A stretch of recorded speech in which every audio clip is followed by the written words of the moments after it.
I'm Mila, a 36-year-old woman living what I thought was a fairly ordinary life. I married my college sweetheart, Jack, a man who was once my rock. We didn't have kids, just the two of us and our dreams, living in a house that was finally ours, mortgage-free. This house was a symbol of our years together, bought on a mortgage that we aggressively paid down, especially after I used the inheritance from my dad to make the final payments. Our life was simple but content, or so I believed. Jack, tall and usually unflappable with his finance job, was my partner in everything. We had our share of arguments, like any couple, but I always felt we were a team. His parents, George and Martha, had become like my own. George, a burly, kind-hearted man with a booming laugh, and Martha, a gentle soul who had taken me under her wing from day one. Our relationship was one of mutual respect and affection. Tonight was supposed to be a small celebration, just George and us, marking the end of our mortgage payments. The house was warmly lit, and I had spent the day cooking George's favorite dishes. I remember glancing at the clock, noting Jack's unusual lateness. George arrived first, cheerful as always, but with an undercurrent of concern for his son's tardiness. We chatted in the kitchen, George regaling me with stories of his youth, his laughter filling the room. But as the night grew older, my anxiety crept in. Finally, the doorbell rang, and I rushed to open it, expecting Jack, maybe with a story of traffic or a last-minute work emergency. What I saw instead felt like a scene from a movie. Jack stood there, not alone, but with a young, stylish woman clinging to his arm. She had an air of confidence, almost defiance, as she scanned our home, her eyes lingering on the pictures of our life together on the walls. "Jack, what's going on?" I managed to get out, my voice a mix of confusion and rising anger. Jack looked different. His usual calm demeanor was replaced with a cold, almost cruel smirk. "This is Lana," he said nonchalantly, his grip on her waist possessive. "She's going to be my wife." The words hit me like a freight train. Wife? Jack, are you joking? What about us? Our life together? George, who had come to see what the commotion was about, looked as shocked as I felt. "Jack, son, what are you saying? Mila is your wife." Lana finally spoke, her voice sharp and businesslike. "Looks like a nice place. We'll probably change a few things once it's ours." Jack's next words felt surreal. "Mila, I want a divorce. It's time you left." I was stunned, my mind racing. "Divorce?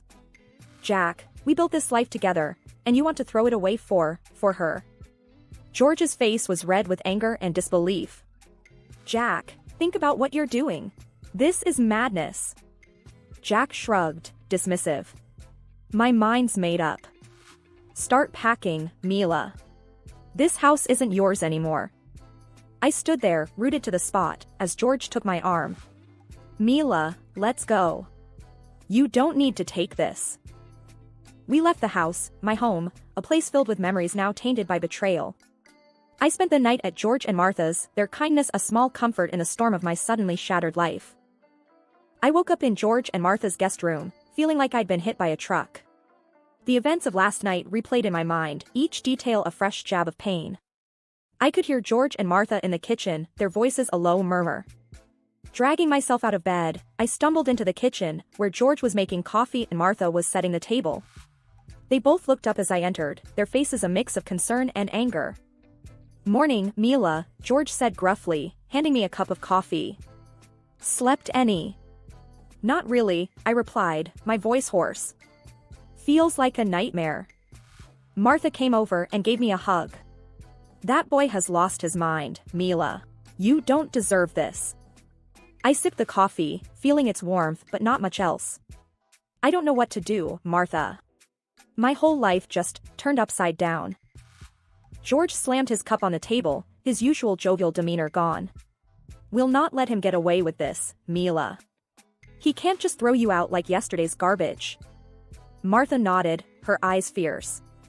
"You've put too much into that house, into that marriage. It's not right." I felt a surge of anger, thinking about Jack and Lana in my house. I paid for most of that house. My inheritance, my savings. George's eyes lit up. "That's it. You have rights, Mila. That house is as much yours as it is his." Martha was quick to agree. Yes, you need to fight for what's yours. Don't let that woman take everything from you. I started to feel a fire building inside me, fueled by their support. You're right. I won't let Jack and his mistress walk all over me. George stood up, determination on his face. We'll get a lawyer, someone who can sort this mess out. You won't be alone in this, Mila. Martha squeezed my hand. We're with you, every step of the way. That boy needs a lesson on how to treat people. Sitting there with them, I felt a flicker of hope. Maybe, just maybe, I could get through this. But I knew it was going to be a long, hard fight. The morning at George and Martha's had stirred something in me, a sense of resolve I hadn't felt in a long time. I spent the day buried in financial records, piecing together every contribution I'd made towards our home. The dining table was littered with bank statements, mortgage documents, and old receipts, tangible proof of my investment in what was supposed to be our shared dream. George, sitting across from me, was meticulously going through each document. Look at this, Mila. You've paid more than half of the mortgage, and that's not even counting your inheritance. You have a strong claim to the house. I nodded, my fingers tracing the figures that represented years of my life. I'm going to call Jack. He needs to understand he can't just erase me from his life and take everything we built together. Martha, who had been brewing some coffee, set a cup in front of me. Be clear and stand your ground, Mila. He's used to walking all over you, but not this time. I dialed Jack's number. It rang twice before he picked up. Mila? What do you want? His voice was dismissive, cold. I took a deep breath, steadying my nerves. Jack, I've been looking over our finances. It turns out I've put more money into the house. My inheritance, my savings, it adds up to me owning 2/3 of the house. There was a brief silence on the line. You're joking, right? No, Jack. I'm dead serious. I've calculated it all. If you want to keep the house, you need to buy out my share. That's $266,000. I could almost hear his sneer through the phone. You think you can just demand money out of the blue? This isn't a demand, Jack. It's what I'm owed. It's fair. You can either pay me, or we sell the house and split the money. Your choice. Jack's voice was laced with annoyance. Fine, you'll get your money. But after this, we're done. I hung up, my heart racing. He agreed to pay, I said, half in shock. George was beaming with pride. You did good, Mila. Standing up to him like that. Martha came over and hugged me. I'm proud of you, Mila. You're taking control of your life again. That afternoon, as I sorted through more paperwork, George and Martha shared stories of their own struggles and triumphs, reminding me that resilience was a family trait. We discussed lawyers, next steps, and strategies, turning their kitchen into a war room of sorts. As evening fell, George cooked dinner, a simple stew that filled the house with a comforting aroma. We ate together, talking about everything but the situation at hand, giving me a much-needed break from the stress. The battle was far from over, but for the first time since this whole nightmare began, I felt like I wasn't facing it alone. With George and Martha's support, I had a fighting chance. And as I drifted off to sleep, I clung to that thought like a lifeline. The morning of the divorce proceedings, I walked into the lawyer's office with a steely resolve.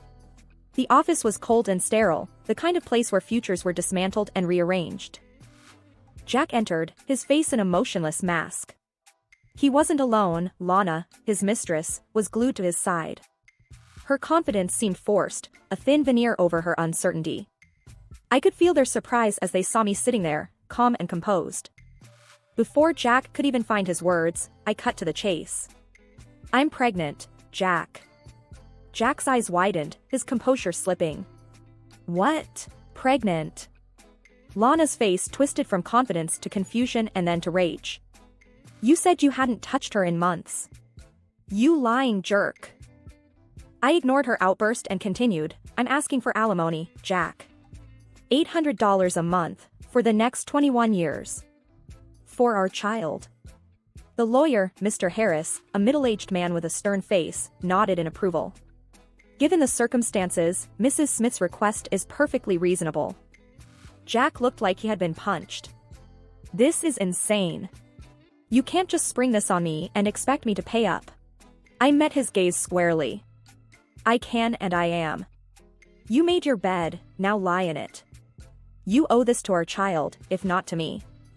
Lana was fuming, her voice shrill with anger.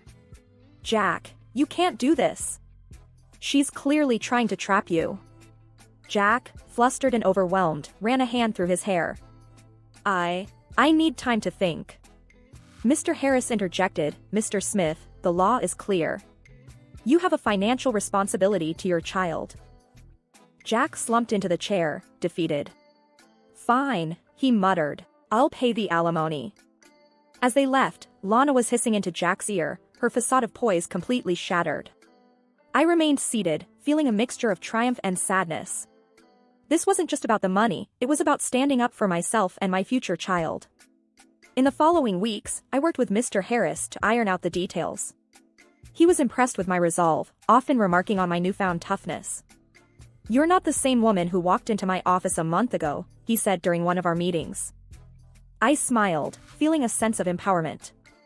I guess I'm not. I have someone else to think about now. As I left his office after signing the final papers, I felt a sense of closure. The battle was tough, but I had come out stronger. I was ready to face whatever came next, not just for me, but for my child as well.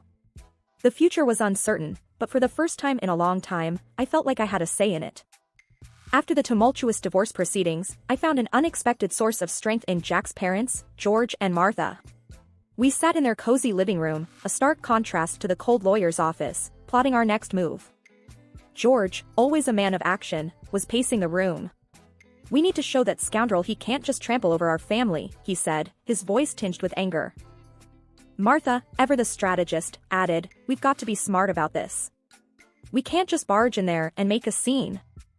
I nodded, feeling a mix of gratitude and determination.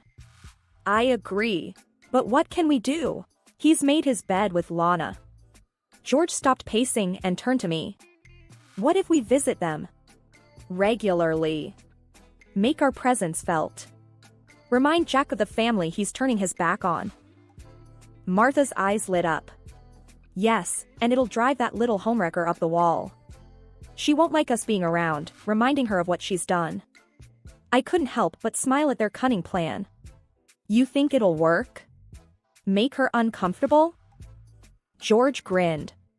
Oh, I'm sure it will. We'll be the most annoying, ever-present in-laws. She won't know what hit her. Martha clapped her hands together. We'll start tomorrow. A nice, long, unannounced visit. The next day, we executed our plan. George rang the doorbell of what used to be my home, a big smile plastered on his face as Jack opened the door. Son. We thought we'd drop by. Spend some quality time together, George boomed, stepping inside without waiting for an invitation. Lana appeared behind Jack, her smile forced. Oh, what a surprise. And what is she doing here? Martha breezed past her, adding, she's with us. We just couldn't stay away. It's been too long. We spent hours there, talking loudly, laughing, and reminiscing about old times, pointedly ignoring Lana's growing discomfort. Every time she tried to interject or change the subject, George or Martha skillfully steered the conversation back. As we left, Lana's frustration was evident. She was fuming, barely managing a fake smile. In the car, Martha chuckled. Did you see her face? She was about to explode. George was laughing too. We're just getting started. That girl has no idea what she's in for. I sat in the back seat, a sense of satisfaction washing over me. It was a small, petty victory, but after everything that had happened, it felt good to take some control back, to push back against the injustice of it all. With George and Martha by my side, I felt stronger, ready to face whatever came next. A few weeks after our in-law intervention strategy began, I received unexpected news from Martha during one of our coffee chats. Mila, you won't believe it. Jack's put the house up for sale, she said, her voice a mix of shock and satisfaction. I almost choked on my coffee. What? Why would he do that? Martha shrugged. Seems like Lana can't stand us being around. She's pushing him to move. I pondered the situation, an idea slowly forming in my mind. Martha, what if I bought the house back? George, who had been quietly reading the newspaper, looked up. Buy it back? You think that's a good idea? I nodded. Yes, but at a lower price. Jack's desperate, and I have the money from the settlement. It's perfect. Martha smiled slyly. That would be quite the turn of events. Imagine Lana's face if she knew. I contacted a realtor friend, explaining the situation and my plan. She agreed to help, ensuring my identity remained hidden during the negotiations. A week later, I sat with my realtor friend, discussing our strategy. Jack's asking for a high price, but we know he's desperate. Let's lowball him. My realtor nodded. I'll start the negotiations. He won't know it's you until the deal is sealed. The negotiations went back and forth for days. Finally, Jack caved, accepting a much lower offer than his initial asking price. My realtor friend called me with the news. We got it, Mila. He accepted the offer, she said, barely containing her excitement. I couldn't help but laugh. I can't believe it. I'm buying my house back. The day we closed the deal, I met my realtor at the office. You're now the proud owner of your old house, she said, handing me the keys. The day I reclaimed my house was a day of triumph. I stood outside the familiar front door, the weight of the keys in my hands symbolizing so much more than mere ownership. My heart pounded with a mix of excitement and apprehension as I prepared to face Jack and Lana one last time in what was once our shared home. Unlocking the door, I stepped inside. The sight of Jack and Lana, surrounded by boxes in the midst of packing, brought a sense of surreal finality. They both looked up, shock and disbelief etched on their faces. What the hell, Mila? How did you get in here? Jack's voice was a mixture of anger and confusion. I couldn't help but smirk. Oh, didn't you hear? I'm the new owner. Surprise! Lana's face turned a shade of red, her eyes wide in shock. You? This has to be some kind of sick joke. Crossing my arms, I leaned against the door frame. No joke, Lana. I bought the house. It's mine now, and you two are trespassing. Jack's face contorted with anger. This is low, even for you, Mila. You think you can just waltz back in here and take over? I straightened up, my voice firm and unwavering. Yes, Jack, that's exactly what I'm doing. You wanted me out, and now I'm back. My house, my rules.